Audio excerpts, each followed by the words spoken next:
बिस्मिल्लाहिर्रहमानिर्रहीम। तमाम तारीफ़ें अल्लाह ताला के लिए हैं जो तमाम जहानों का परवरदिगार है। सलावत है हमारे प्यारे नबी हज़रत मोहम्मद सल्लल्लाहु अलैहि वसल्लम पे और आपकी पूरी आल पे। अस्सलाम वालेकुम व्यूअर्स, मैं हूँ मलीहा समी और आज की हम इस वीडियो में बात करेंगे कल्ब की मजबूती के हवाले से। अक्सर व्यूअर्स आपने सुना होगा कि कहा जाता है कि इस शख्स का दिल बहुत मजबूत है और ये शख्स बहुत बड़े बड़े सदमे बर्दाश्त कर लेता है।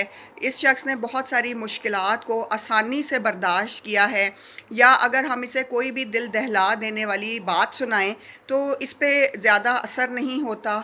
इसका मतलब होता है कि उस इंसान का कल्ब मजबूत होता है। इंसान की जो मजबूती है व्यूअर्स, वो उसके जिस्म की वजह से नहीं होती, बल्कि वो उसके कल्ब की वजह से होती है। जिस शख्स का दिल जितना मजबूत होगा और उसके असाब भी उतने मजबूत होंगे और उसका जिस्म भी उतना मजबूत होगा।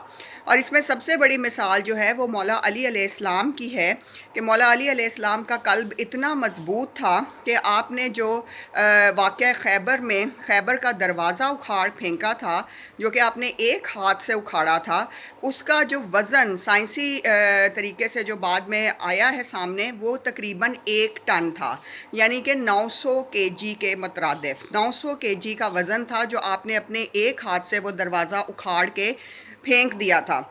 मौला अली अलैहिस्सलाम में तो बहुत सारी मोजज़ाती जो है वाक़यात हैं और आपके पास बहुत सारे मोजज़े हैं, लेकिन उसका असर बात ये थी कि आपका कल्ब बेहद मजबूत था और जिस्म आपका दरमियाना था, लेकिन ये कि आपके कल्ब की मजबूती की वजह से आपने वो दरवाज़ा एक हाथ से उखाड़ा और उखाड़ के पीछे की तरफ फेंका। तो ये होती है वो मजबूती जो कि लोगों के कल्ब में होती है। जिन लोगों के कल्ब मजबूत होते हैं, जिनके दिल मजबूत होते हैं, वो ज़रा सी बात पर नहीं रोते, वो परेशान नहीं होते, वो मसाइब में दूसरों का साथ देते हैं, वो दूसरों के साथ खड़े होते हैं।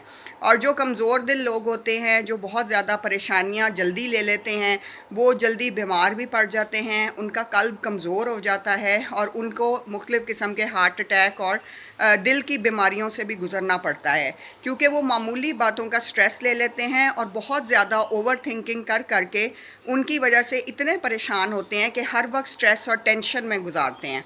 तो कोशिश करें अपने कल्ब को मजबूत करें, ताकि आपका कल्ब और आपका दिल जितना मजबूत होगा उतने ही ज़्यादा आप जिस्मानी तौर पे भी मजबूत होंगे और ज़हनी तौर पे और रूहानी तौर पे भी मजबूत होंगे।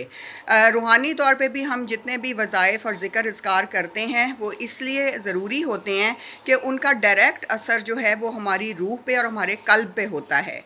और जितना ज़्यादा जिस इंसान का कल्ब जितना पाक होता है, जितना साफ़ होता है, उतना ही वो रूहानी अज़कार जो होते हैं और वज़ाइफ जो होते हैं कुरान के, वो उनके अंदर उतरते जाते हैं। तो अपने दुआओं में याद रखिएगा और कोशिश करें कि अल्लाह ताला हम सब को कल्ब की मजबूती अता फ़रमाए और हमारी दुआओं को कबूलियत दे। आमीन।